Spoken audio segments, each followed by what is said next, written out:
Hi everyone, you are watching Telangana Today News channel. Chief Minister Revant Reddy on the Union Budget session addressing the media at residence. While addressing media, he said our cabinet and officials went to Delhi 18 times. I myself appealed to the Prime Minister 3 times. We asked the Prime Minister to be like an elder to the states. At least there is no mention of Telangana in the budget speech. Chief Minister Revant Reddy said NDA government has discrimination against Telangana, not against Congress party. Watch the video. Media మిత్రులకు నమస్కారం.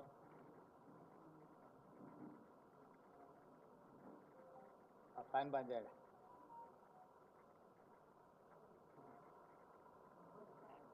ఈ అత్యవసర పత్రికా సమావేశం కేంద్ర ప్రభుత్వం ప్రవేశపెట్టిన బడ్జెట్లో తెలంగాణ పట్ల చూపించిన వివక్షను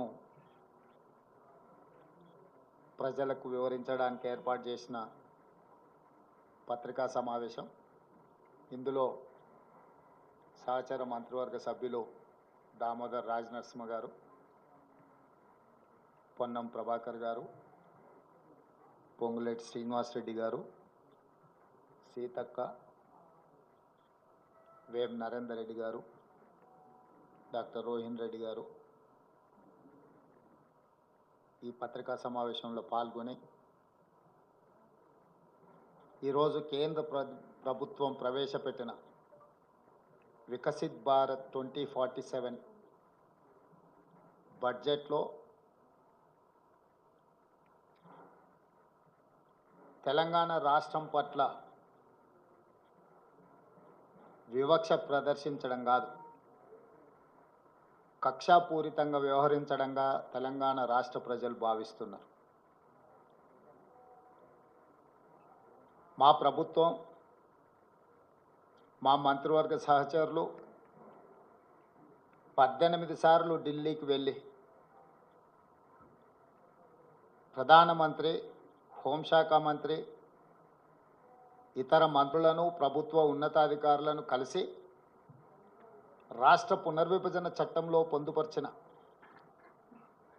పార్లమెంట్ ఆమోదించి హక్కులను కల్పించిన విషయంతో పాటు ఈ 10 సంవత్సరాలలో గత ప్రభుత్వం వివక్ష వల్ల,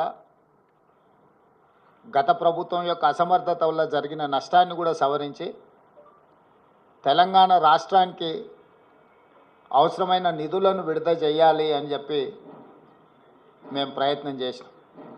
స్వయంగా నేనే 3 సార్లు ప్రధానమంత్రిని కలిసిన.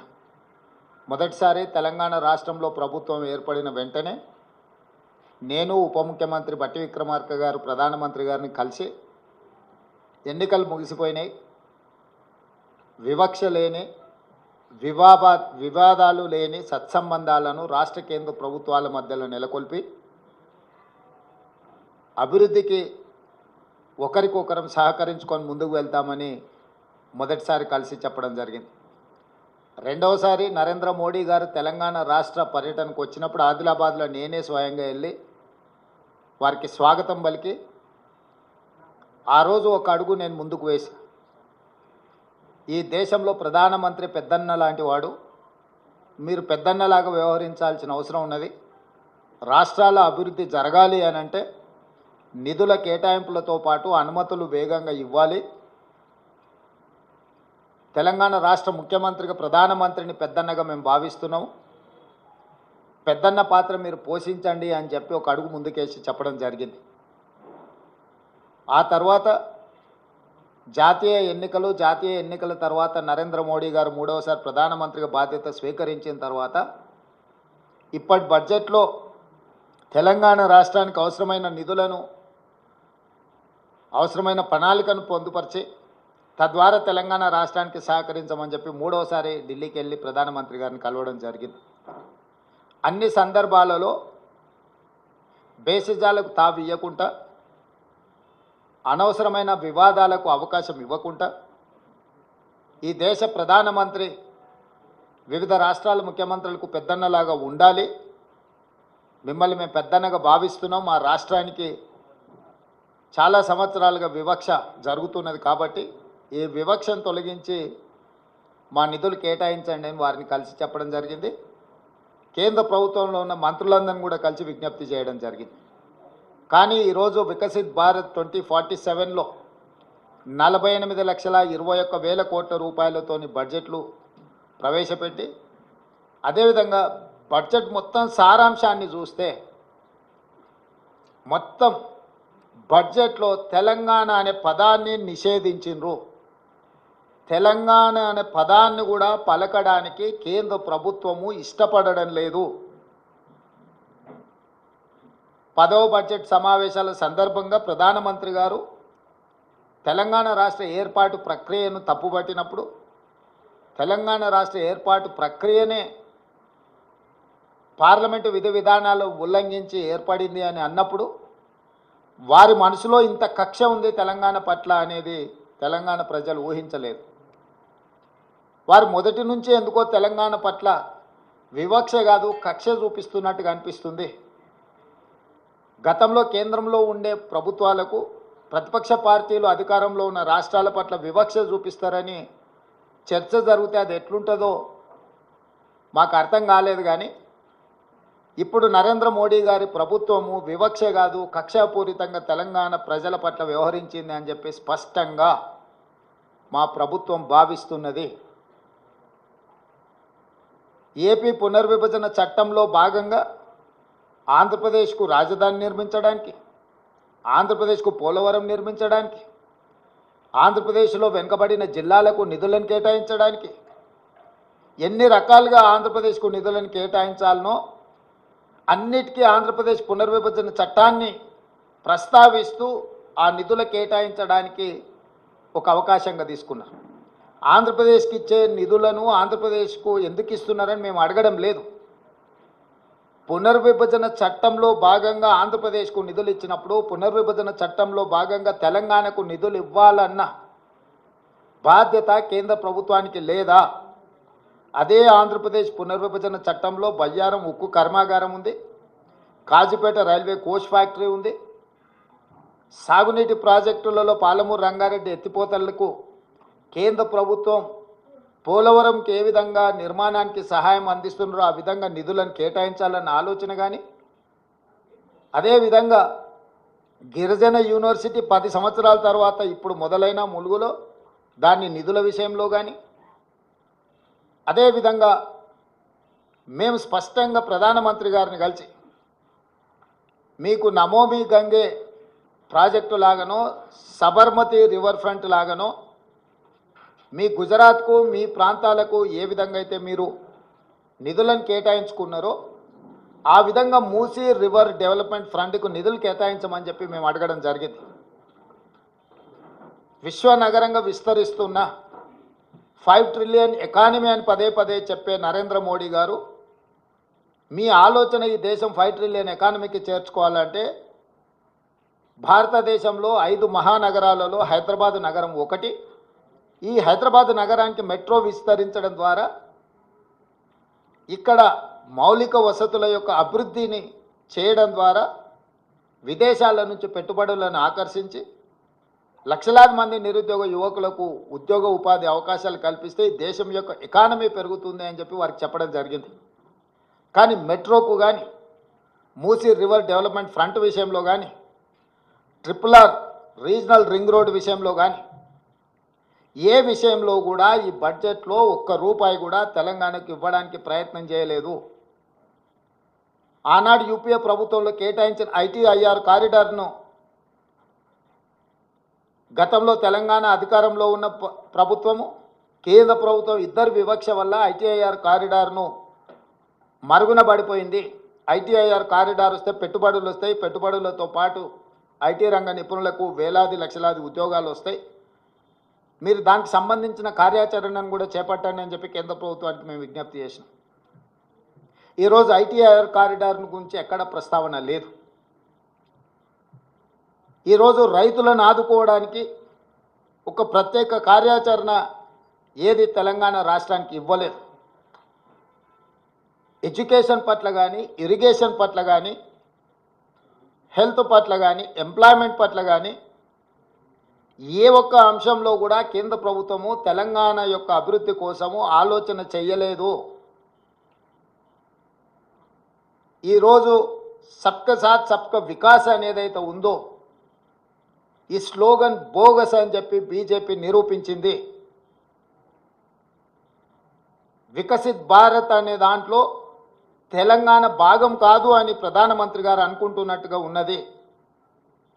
అసలు మొత్తం బడ్జెట్ను స్థూలంగా చూస్తే వికసిత్ భారత్ 2047 48,21,000 కోట్ల రూపాయల బడ్జెట్ను చూస్తే కుర్చీ బచావో బడ్జెట్ లాగా ఉన్నది. బీహార్కు ఆంధ్రప్రదేశ్కు తప్ప ఇతర రాష్ట్రాల పట్ల కేంద్ర ప్రభుత్వం వ్యవహరించిన తీరు కేవలం కుర్చీని కాపాడుకునే ప్రయత్నంలో భాగంగానే ఈ బడ్జెట్ను ప్రవేశపెట్టినట్టుగా కనిపిస్తుంది. ఇది ఏ రకంగా కూడా ప్రధానమంత్రి గారికి గౌరవాన్ని తెచ్చిపెట్టదు. ఇంతటి వివక్ష, ఇంతటి కక్షాపూరితమైన వ్యవహారం ఎప్పుడూ జరగలేదు. తెలంగాణ రాష్ట్రము, తెలంగాణ ప్రజలు 8 పార్లమెంట్ స్థానాలు 35% ఓట్లు బీజేపీకి ఇచ్చిండ్రు. తెలంగాణ ప్రజలు ఎలాంటి వివక్ష బీజేపీ పట్ల చూపించలేదు. తెలంగాణ ప్రజల యొక్క నిర్ణయం వల్ల ఈరోజు నరేంద్ర మోడీ గారు ప్రధానమంత్రిగా కుర్చీలో కూర్చున్నారు. 8 సీట్లను తెలంగాణ రాష్ట్రం నుంచి గెలిపిస్తే కృతజ్ఞత చూపించాల్సిన బీజేపీ కేంద్ర ప్రభుత్వం నరేంద్ర మోడీ గారు తెలంగాణ పట్ల కక్షాపూరితంగా వ్యవహరించిండ్రు. ఎన్నికల కంటే ముందు నేను పదే చెప్పిన ఓట్లు సీట్లు మాత్రమే తెలంగాణ నుంచి కావాలి, కానీ తెలంగాణ ఆత్మగౌరవం పట్ల కేంద్ర ప్రభుత్వానికి ఎలాంటి పట్టింపు లేదు అని. ఈరోజు అదే విధంగా కేంద్ర ప్రభుత్వం వ్యవహరించింది. కేంద్ర మంత్రిగా ఉన్న కిషన్ రెడ్డి గారు ఈరోజు తెలంగాణ ప్రజలకు సమాధానం చెప్పాలి. బీజేపీ అధ్యక్షుడిగా నరేంద్ర మోడీ గారి మంత్రివర్గంలో యూనియన్ క్యాబినెట్ మినిస్టర్గా కిషన్ రెడ్డి గారు బాధ్యత వహించాలి. తెలంగాణకు జరిగిన అన్యాయానికి తెలంగాణ ప్రజలకు క్షమాపణ చెప్పి తక్షణమే మోడీ మంత్రివర్గం నుంచి తప్పుకోవాలి కిషన్ రెడ్డి గారు. ఇంతటి వివక్ష ఎప్పుడూ జరగలేదు. కేవలం కుర్చీ కోసం మౌనంగా ఉండడం ఇది సమంజసం కాదు. కిషన్ రెడ్డి గారు ఈరోజు తెలంగాణకు బయ్యారం ఉక్కు కర్మాగారం, Kazipet railway coach factory, IIM, ప్రతి రాష్ట్రంలో ఐఐఎం ఉంది. మేము ఐఐఎం కావాలి తెలంగాణ రాష్ట్రంలో లేదు అనిస్తే ధర్మేంద్ర ప్రధాన్ గారు నాకు లేఖ రాశారు, మీ రాష్ట్రానికి ఐఐఎం ఇవ్వము అని. భారతదేశంలో ప్రతి రాష్ట్రంలో విద్యార్థులు చదువుకోవడానికి ఐఐఎంలు ఉన్నప్పుడు తెలంగాణ రాష్ట్రానికి ఎందుకు ఇవ్వరు? నేను ప్రధానమంత్రి గారిని కలిసి స్వయంగా ఐఐఎంకు లెటర్ ఇస్తే ప్రధానమంత్రి గారు సంబంధిత శాఖ మంత్రికి పంపిస్తే ధర్మేంద్ర ప్రధాన్ గారు నాకు లేఖ రాసిండ్రు 3 రోజుల క్రితం, మీ తెలంగాణ రాష్ట్రానికి ఐఐఎం ఇవ్వము అని. ఎందుకు ఇవ్వరు? ఐఐఎం మనకి ఇవ్వనప్పుడు కిషన్ రెడ్డి గారు ఎందుకు కొనసాగుతున్నాడు కేంద్ర మంత్రిగా? పాలమూరు రంగారెడ్డి ఎత్తిపోతలకు కేంద్ర ప్రభుత్వం ఎందుకు నిధులు ఇవ్వను అంటుంది? పోలవరం నిర్మాణానికి 1000 కోట్ల రూపాయలు ఇచ్చే కేంద్ర ప్రభుత్వం ఎందుకు పాలమూరు రంగారెడ్డి ఎత్తిపోతలకు కేంద్ర ప్రభుత్వం ఆర్థిక సహాయం చేయనంటుంది?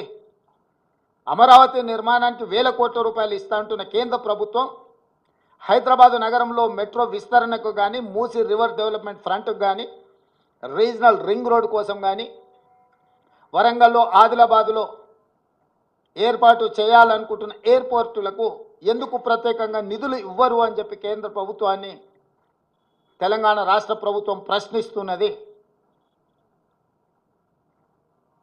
పెద్దన్నగా మేము భావిస్తుంటే మీరు దుర్మార్గంగా వ్యవహరిస్తున్నారు. ప్రధానమంత్రి వివక్ష లేని వికసిత్ భారత్ కోసం ప్రయత్నం చేయాలి, కానీ కేంద్ర ప్రభుత్వం ప్రవేశపెట్టిన బడ్జెట్ బీహార్ ఆంధ్రప్రదేశ్ కోసం ప్రత్యేకంగా ఈ సమావేశాలను ఏర్పాటు చేసి నిధులు కేటాయించినట్టుగా ఉన్నది. కేవలం క్విడ్ ప్రోకో మీరు మాకు మద్దతు ఇవ్వండి, ప్రభుత్వాన్ని కాపాడుకోవడానికి మేము అన్ని రాష్ట్రాలను దోషి మీ రాష్ట్రాలల్లో నిధులు విడుదల చేస్తామనే విధంగా ఉన్నది. అందుకే ఈ బడ్జెట్ కుర్చీ బచావో బడ్జెట్,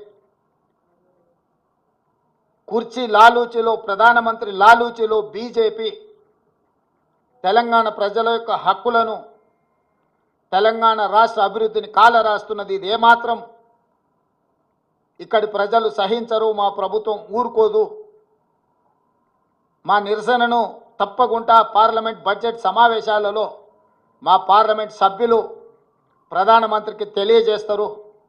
8 మంది ఎంపీలను బీజేపీకి ఇస్తే మౌనంగా ఉండొచ్చేమో, బానిసలుగా తల వంచుకొని మోడీ ముందు నిలబడి ఉండొచ్చేమో, కానీ కాంగ్రెస్ నుంచి గెలిచిన 8 మంది పార్లమెంట్ సభ్యులు మిగతా పార్లమెంట్ సభ్యులను అందరిని కూడా సమన్వయం చేసుకొని తెలంగాణ ప్రజల యొక్క హక్కుల కోసం ఖచ్చితంగా పార్లమెంట్లో నిరసన తెలుపుతారు. ఆంధ్రప్రదేశ్ పునర్విభజన చట్టము అని అంటే కేవలం ఆంధ్రప్రదేశ్కే నిధుల విడుదల కాదు. ఆంధ్రప్రదేశ్ పునర్విభజన చట్టం అనేది తెలంగాణ రాష్ట్రానికి కూడా వర్తిస్తుంది. ఇది అవగాహన రాహిత్యమా, కక్షాపూరితమైన వివక్షణ? బీజేపీ నాయకత్వం చెప్పాలి తెలంగాణ ప్రజలకు సమాధానం.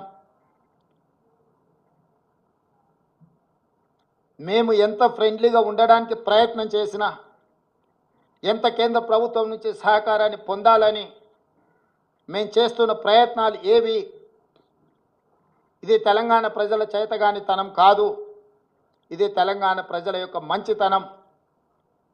అందుకే సవరించిన బడ్జెట్లోనైనా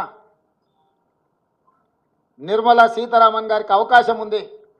బడ్జెట్ను సవరించి బయ్యారం ఉక్కు కర్మాగారం, Kazipet railway coach factory, Palamuru Rangareddy ఎత్తిపోతల సాగునీటి ప్రాజెక్టుకు అవసరమైన నిధులు, మూసీ రివర్ డెవలప్మెంట్ కోసం గోదావరి జలాలను తీసుకొచ్చి ఉస్మాన్ సాగర్, హిమాయత్ సాగర్కి అనుసంధానం చేయడానికి అవసరమైన నిధులను, మూసీ రివర్ ప్రాంతాన్ని, పరివాహక ప్రాంతాన్ని, కలుషితమైన ఈ నగరాన్ని ఈ కాలుష్యం నుంచి కాపాడడానికి అవసరమైన నిధులను, మెట్రోను విస్తరించడానికి అవసరమైన నిధులను,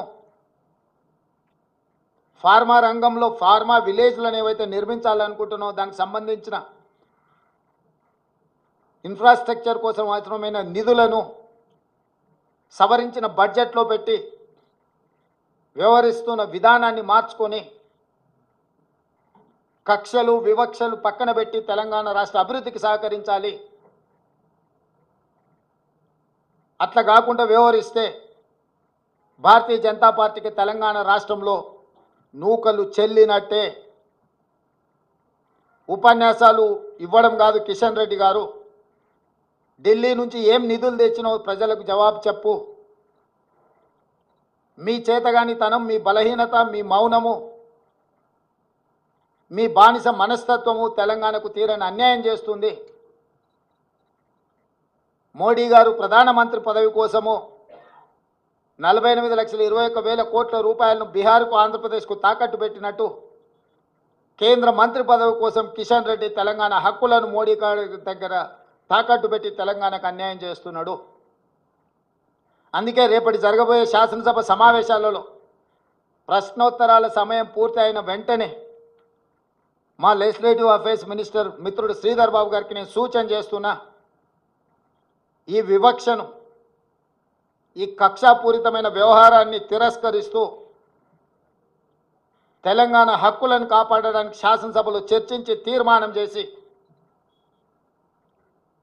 అధికారికంగా ప్రధానమంత్రి గారికి తెలియజేయడానికి అవసరమైన అన్ని రకాల చర్యలను రేపు శాసనసభలో మీరు బాధ్యత తీసుకొని క్వశ్చన్ అవర్ తర్వాత దీని మీద చర్చకు ఉపక్రమించండి అని చెప్పి మా సహచర మంత్రుడికి నేను సూచన చేస్తున్నా.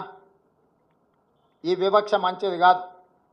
ఈ వివక్షనే తెలంగాణ రాష్ట్రం అవతరించడానికి, ఈ వివక్షనే ఇతరుల యొక్క ఆధిపత్యం మీద ప్రజలు ఇచ్చిన తీర్పు. ఈ రాష్ట్ర ప్రజలు ఇచ్చిన తీర్పు 2023. మళ్ళీ మీరు తెలంగాణ ప్రజలను మరొకసారి కార్యాచరణ చేపట్టే విధంగా మాకు తప్పని పరిస్థితి కల్పించవద్దు అని చెప్పి ప్రధానమంత్రి గారికి నేను విజ్ఞప్తి చేస్తున్నా. భారతీయ జనతా పార్టీ 8 మంది పార్లమెంట్ సభ్యులకు కూడా నేను సూచన చేస్తున్నా. అదేవిధంగా ఎంఐఎం పార్లమెంట్ సభ్యుడు కూడా నేను విజ్ఞప్తి చేస్తున్నా. కాంగ్రెస్ పార్లమెంట్ సభ్యులతో పాటు తెలంగాణ పార్లమెంటు 17 మంది సభ్యులు రాజ్యసభలో ఉన్న వాళ్ళు కూడా ఈ అవసరమైన నిరసన కార్యక్రమానికి సహకరించాలి.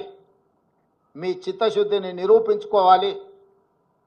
రాష్ట్రం యొక్క హక్కులను, రాష్ట్రం యొక్క అనుమతుల కోసం రాజకీయాలకు అతీతంగా అందరం కలిసికట్టుగా నిలబడి కొట్లాడాల్సిన సమయం, సందర్భం వచ్చింది.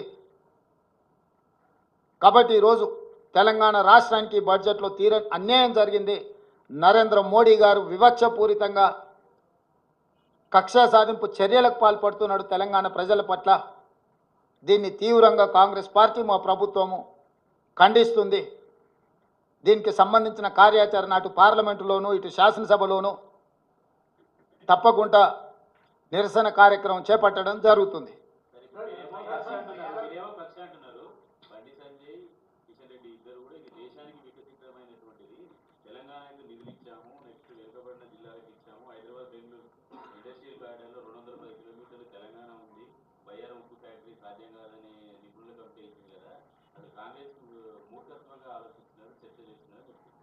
అంటే బానిసల నుంచి ఇంతకు మించి మీరేమో ఊహించలేరు, మేమేమో ఆశిస్తలేము. బానిస మనస్తత్వం కాబట్టి ఈ రకమైన ఆలోచన చేస్తారు. బానిసలుగా కాకుండా తెలంగాణ పౌరులుగా వాళ్ళు ఆలోచన చేస్తే పరిష్కారం దొరుకుతుంది. పోలవరం కట్టడానికి 1000 కోట్ల రూపాయలు ఇచ్చినప్పుడు పాలమూరు రంగారెడ్డి ఎత్తిపోతలకు ఎందుకు ఒక్క నయా పైస కూడా ఇవ్వలేదు? కిషన్ రెడ్డి గారు సమాధానం చెప్పగలరా? ఐటీఐఆర్ కారిడార్లో 1000 కోట్ల రూపాయలు పెట్టుబడి పెడితే లక్షలాది ఉద్యోగ అవకాశాలు, ఉపాధి అవకాశాలు ఉన్నప్పుడు ఎందుకు అనా పైసా ఇవ్వలేదు? గుజరాత్లో సబర్మతి రివర్ ఫ్రంట్ నిర్మించుకున్నప్పుడు తెలంగాణకు, హైదరాబాద్కు మూసీ రివర్ ఫ్రంట్ ఎందుకు నిర్మాణం జరగొద్దు? గుజరాత్కు బుల్లెట్ ట్రైన్ కోసం నిధులు ఇచ్చినప్పుడు తెలంగాణకు ఎందుకు రీజనల్ రింగ్ రోడ్డు కోసం నిధులు కేటాయించలేదు? ఇవన్నీ పక్కన పెట్టండి. దేశం మొత్తం ప్రతి రాష్ట్రంలో ఐఐఎంలు ఉన్నాయి. తెలంగాణ రాష్ట్రానికి ఎందుకు ఐఐఎం ఇవ్వను అని చెప్పి ధర్మేంద్ర ప్రధాన్ గారు తెలంగాణ రాష్ట్ర ప్రభుత్వానికి లేఖ రాసిండు. స్వయంగా నేను మా ఉప ముఖ్యమంత్రి గారు ప్రధానమంత్రిని కలిసి హైదరాబాద్ నగరం తెలంగాణ రాష్ట్రము ఐటీ రంగ నిపుణులతో పాటు విద్యకు ఒక ప్రధానమైన కేంద్రము, అంతర్జాతీయ స్థాయిలో విద్యార్థులు ఇక్కడ చదువుకుంటున్నారు, మాకు ఐఐఎం కావాలని నేను అడిగిన. ధర్మేంద్ర ప్రధాన్ గారు నిర్ద్విధంగా మీకు ఐఐఎం ఇవ్వము, తిరస్కరిస్తున్నామని లేఖ రాసిండు. ఇకనైనా కిషన్ రెడ్డి గారు, బండి సంజయ్ గారు బానిసలుగా కాకుండా తెలంగాణ పౌరులుగా ఆలోచన చేస్తే ఐఐఎం ఎందుకు ఇవ్వరో చెప్పాలి కదా. ఆంధ్రప్రదేశ్ పునర్విభజన చట్టంలో పొందుపరిచిన విషయాలు ఆంధ్రప్రదేశ్కు సంబంధించిన అంశాలను పరిష్కరించడానికి ఉందా? అందులో ప్రస్తావించిన తెలంగాణ సమస్యలను కూడా పరిష్కరించడానికి ఉందా? ఈ ఒక్క విషయంలో బండి సంజయ్, కిషన్ రెడ్డి గారి యొక్క ఆలోచన ఏందో చెప్పమను రే. పునర్విభజన చట్టంలో పొందుపరిచిన ఆంధ్రప్రదేశ్కు మీరు ఎందుకు ఇచ్చిందని మేము అడుగుతలేం, ఇవ్వండి. తెలంగాణకి ఎందుకు ఇవ్వడం లేదని నేను అడుగుతున్నా. చట్టబద్ధంగా తెలంగాణ ప్రజలకు ఇచ్చిన హక్కులు బయ్యారమేమో ఉపయోగపడలేదు, కాజీపేట రైల్వే కోచ్ ఫ్యాక్టరీ ఏమో అవసరమే లేదు, ఐఐఎం అసలు తెలంగాణ విద్యార్థులు చదువుకోవాల్సిన పని లేదు, ఐటీఐఆర్ కారిడారు ప్రస్తావనే లేదు. ఇంకా ఎందుకు బుకాయించాలనుకుంటున్నారు కిషన్ రెడ్డి గారు, బండి సంజయ్ గారు?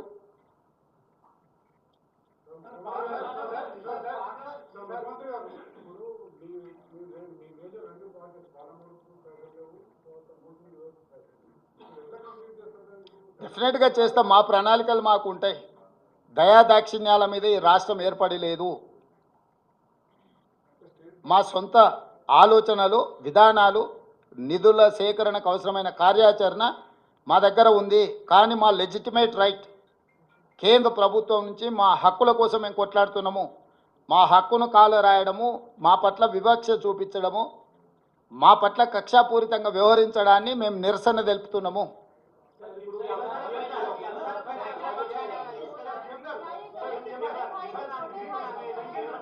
ఏం ప్రతాప్? చూద్దాము అంటే అసలు కేంద్ర ప్రభుత్వం వైపు నుంచి స్పందన రానియండి. ఇప్పుడు మొదట మా నిరసనను మా ఆలోచన విధానాన్ని కేంద్ర ప్రభుత్వానికి తెలియజేసే ప్రయత్నం చేస్తున్నాము.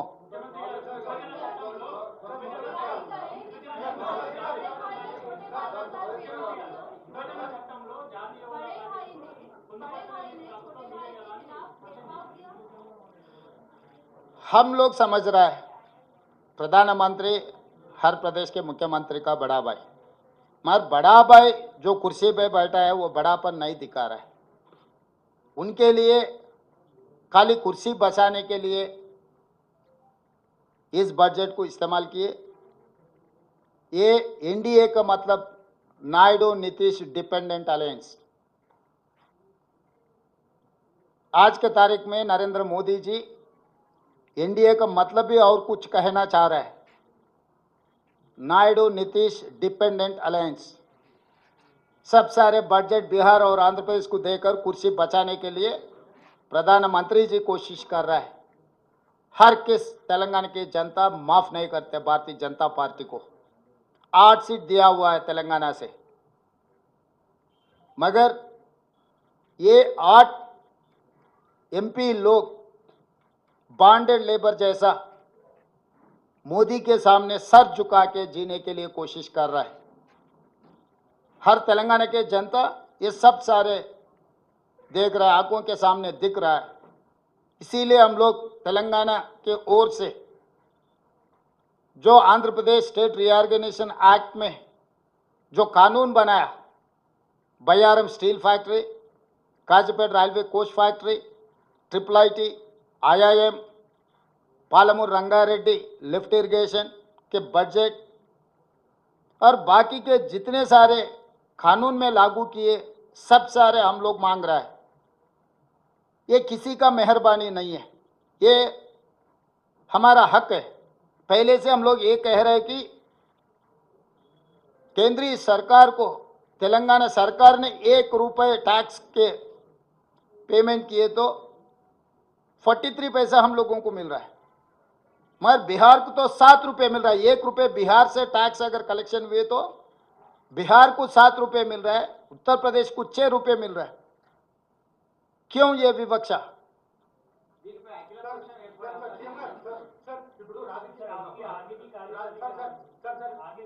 हाँ, इसीलिए हमारे जो 8 लोग तेलंगाना के MP से कांग्रेस पार्टी के, बाकी के सहयोगी को समन्वय कर लेके हम लोग जो कार्याचरण लेना है लोकसभा में ही लेंगे. प्रधानमंत्री महोदय को हम दिखाएंगे ये विकसित भारत नहीं है, ये सबके साथ सबका विकास नहीं है, कुछ लोगों के साथ विकास.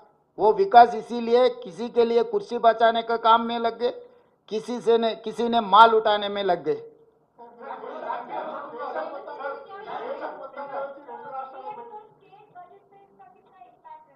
या डेफिनेटली ये तेलंगाना स्टेट बजट पे अक्सर होने वाले हैं, क्योंकि हम लोग ये सोचे थे कि Musi river development front, regional ring road, metro के साथ साथ पालमूर रंगारेड्डी लिफ्ट इरिगेशन के लिए कुछ इसमें अनाउंस आने वाले थे. आने के लिए हम लोग उम्मीद रखा था, मगर हम तेलंगाना की जनता को उम्मीद तोड़ दिए केंद्र सरकार ने. अभी आगे असेंबली में कल चर्चा कर लेके आगे कार्रवाई शुरू करेंगे.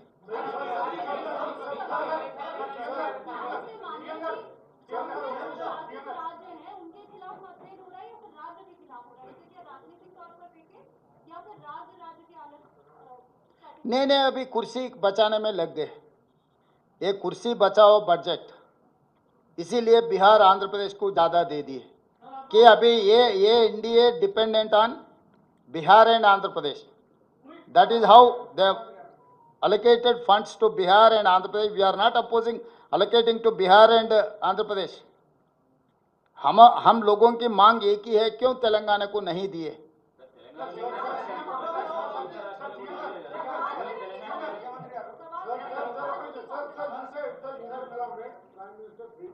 Yes. So everything, whatever I have spoken. Yeah, definitely where they have through act, we have got some assurances. That is point number 1, Bayaram Steel Factory, point number 2, Railway Coach Factory in Kazipet, IIM and ITIR corridor, and Palamur Rangareddy lift irrigation, all other development activities, these are the assured by the Lok Sabha and Rajya Sabha. He has refused to implement that schemes after completing 10 years also.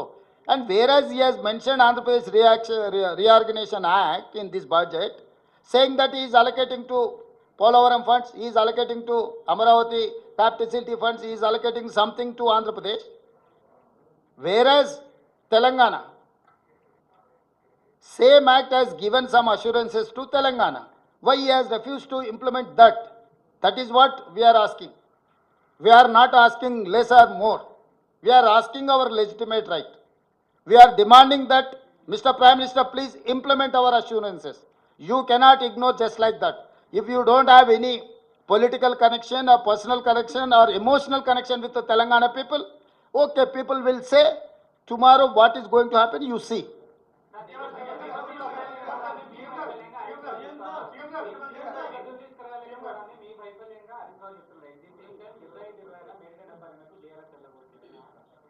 ఇక ఇప్పుడు వాళ్ళ గురించి ఎందుకు, చచ్చిపోయిన పాముల గురించి మనం చర్చ చేసుకున్నా కూడా ప్రయోజనం లేదు. ఇప్పుడు తీసుకోవాల్సిన కార్యాచరణ మీదనే మనం చర్చ చేద్దాము.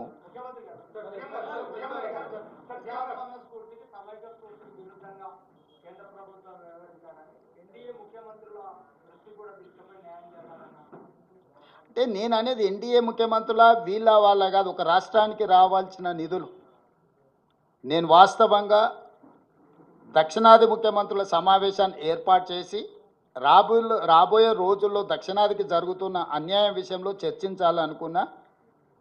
మేము తమిళనాడుకు కర్ణాటక ముఖ్యమంత్రులకు సమాచారాన్ని చేరవేసినాము. మిగతా వాళ్ళు కలిసి వస్తే మంచిదే, కేరళ, ఆంధ్రప్రదేశ్, పాండిచ్చేరి, లేదంటే అట్లీస్ట్ ఈ 3 రాష్ట్రాల ముఖ్యమంత్రులను సమన్వయం చేసుకొని దక్షిణాది రాష్ట్రాల పట్ల చూపిస్తున్న వివక్ష, దక్షిణాది రాష్ట్రాల ప్రజలను ఓటింగ్ మిషన్లుగా, సీట్లు గెలిపించే యంత్రాలుగా మాత్రమే నరేంద్ర మోడీ గారు బీజేపీ భావిస్తున్నది. ఈ వివక్ష ఎక్కువ కాలము చెల్లదు. దీర్ఘకాలికంగా ఈ వివక్ష ఇలాగే కొనసాగితే అది ఇంకొక ఉద్యమానికి దారితీసే ప్రమాదం పొంచి ఉన్నది. ఇది కేంద్ర ప్రభుత్వానికి చెప్పదలుచుకున్నాం స్పష్టంగా.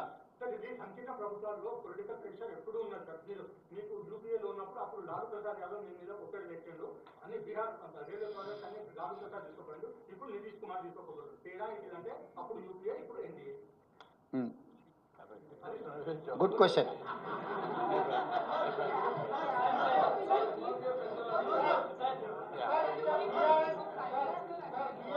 Yeah, definitely. We will try our level best. We don't ignore appropriate forums.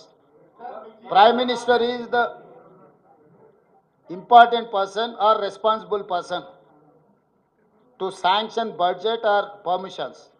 Definitely we will try our level best to reach our goal.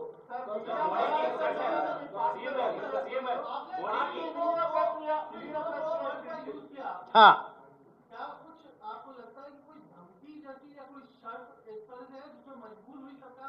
Sanjay ji, हमारा मतलब क्विड प्रोको के मतलब है कुर्सी बचाने के लिए नजराना दे रहा है बिहार. ये मैं इसीलिए कहा एनडीए का मतलब नायडू नीतीश डिपेंडेंट अलायंस.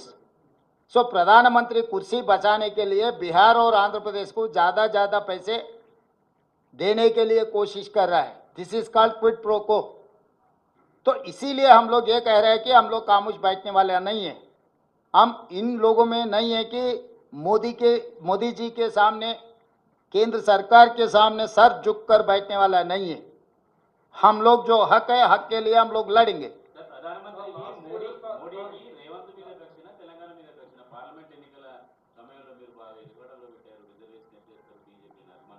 ఆయన అంతకంటే ముందు బడ్జెట్ సమావేశాలనే తెలంగాణ రాష్ట్ర ఏర్పాటు ప్రక్రియనే తప్పుబట్టిండు. తల్లిని చంపి పిల్లని బతికించిండ్రు, తలుపులు మూసి కాంగ్రెస్ పార్టీ బిల్లు పాస్ చేసింది అన్నప్పుడే ఆయన మనసులో ఏముందో, ఆయన మనోగతం ఏందో తెలంగాణ ప్రజలకు అర్థమైంది. అయినా కూడా తెలంగాణ ప్రజలు ఏదైనా మేలు జరగకపోతుందా అని 8 ఎంపీలను గెలిపించిండ్రు. 8 మంది ఎంపీలు ప్రగల్భాలు పలికిండ్రు కదా, కేంద్రం నుంచి నిధులు తీసుకొస్తాం, అనుమతులు తీసుకొస్తాం, తెలంగాణను అసలు అద్భుతంగా గుజరాత్ మోడల్లో అభివృద్ధి చేస్తామని చెప్పిండ్రు కదా ఎంపీలకు నిలబడ్డోళ్ళు, గెలిచిన వాళ్ళు ఈరోజు ఎందుకు మౌనంగా ఉన్నారు?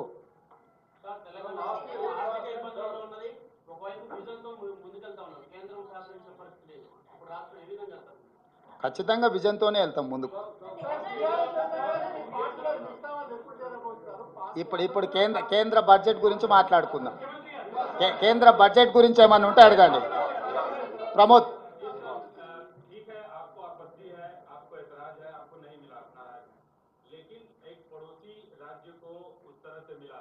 क्योंकि पड़ोसी राज्य की अर्थव्यवस्था पे पड़ोसी राज्य को फायदा होता है, जैसा तेलंगाना से आंध्र पे कुछ लोग डिपेंडेंट है, वहाँ की इकोनॉमी उस पर डिपेंड करती है। तो क्या आप उस लिहाज से आप हटा दीजिए तेलंगाना, आप एक मुख्यमंत्री के तौर पे तेलंगाना के नागरिक के तौर पे आप अपना कंसर्न जता चुके हैं, लेकिन आंध्र प्रदेश को जो मिला है उसको आप कैसे देखते हैं? क्योंकि 10 सालों से आंध्र बाइफर्केशन के बाद आंध्र प्रदेश के साथ क्या हुआ ये एक्सप्लेन करने की जरूरत नहीं है, लेकिन वो मिला है उसको आप वेलकम करते हैं कि नहीं? प्रमोद जी, मेरी बात साफ आपके सामने रख चुका है। Andhra Pradesh reorganisation act for Andhra Pradesh as well Telangana, तो आंध्र प्रदेश रीऑर्गेनाइजेशन एक्ट को आप पढ़ने में ही गलती कर रहे हैं। पूरा निर्मला सीतारामन जी का जितने भी पेजेस बजट रख चुकी है पूरा देखो, कहीं तेलंगाना के शब्द भी नहीं है। इतना विवक्षा क्यों तेलंगाना के खिलाफ? तेलंगाना के नाम लेने के लिए भी मोदी जी सरकार तैयार नहीं है। क्यों 8 MP दिए हम लोग, इसीलिए आप लोग तेलंगाना के नाम भी लेने के तक अब तैयार नहीं है। ये गलत है।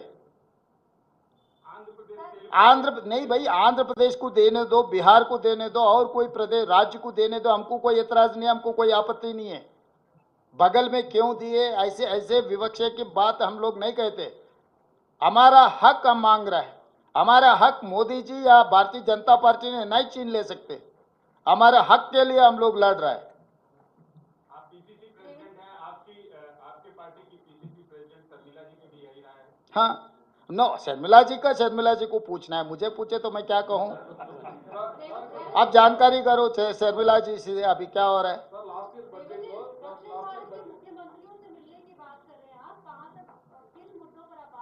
सब साउथ के delimitation of parliament seats, budget allocation, other permissions जितने बीमारू स्टेट्स को दे रहे, बिहार, मध्य प्रदेश, उत्तर प्रदेश, राजस्थान, जो इलाके को, जो राज्यों को जो पैसे मिल रहा है, साउथ को क्यों नहीं मिल रहा है? ये विवक्षा के खिलाफ हम लोग लड़ना चाह रहे हैं। इसीलिए हम लोग ये कोशिश करेंगे कि तमिलनाडु को और कर्नाटक को आगे जो हमारे साथ में आएंगे, सब लोगों को साथ में लेकर आगे चलाने के लिए हम कोशिश करेंगे।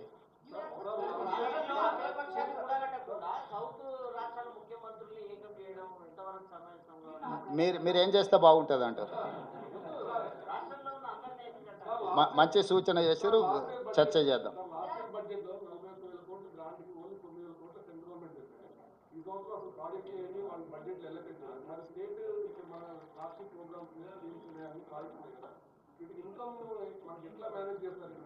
శ్రీనివాస్ గారు, మీరు అర్థం చేసుకోండి, మనం ఇప్పుడు హక్కుల కోసం మాట్లాడుతున్నాం.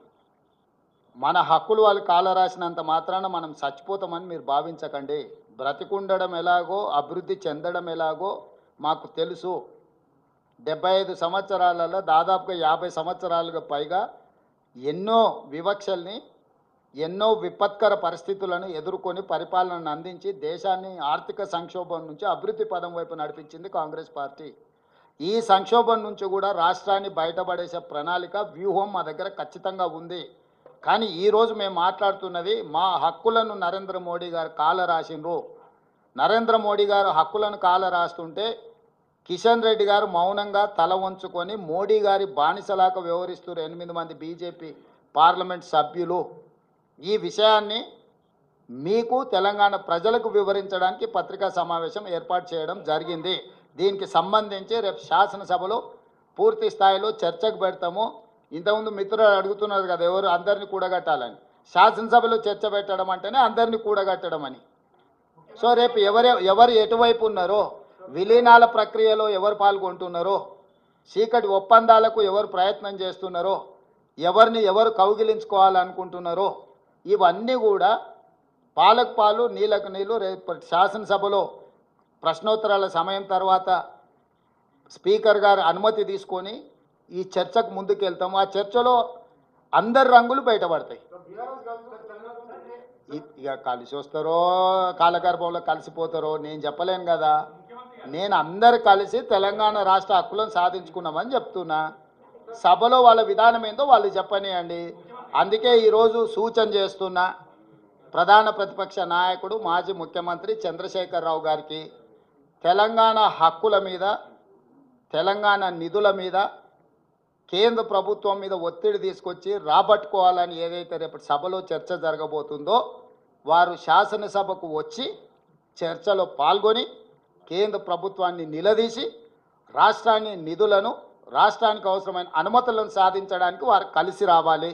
వారు సభకు వస్తే వారు తెలంగాణ ప్రజల పక్షాన నిలబడ్డట్టు, వారు సభకు రాకపోతే యాజ్ ఇట్ ఈస్గా కిషన్ రెడ్డితో పాటు కేసీఆర్ గారు కూడా మోడీ ముందు మొకరిల్లినట్టు మౌనమే బానిసత్వానికి పర్యాయపదంగా భావించాల్సి వస్తుంది. ధన్యవాదాలు. Thanks for watching Telangana Today News. For more updates, subscribe our channel, like, comment, and don't forget to share.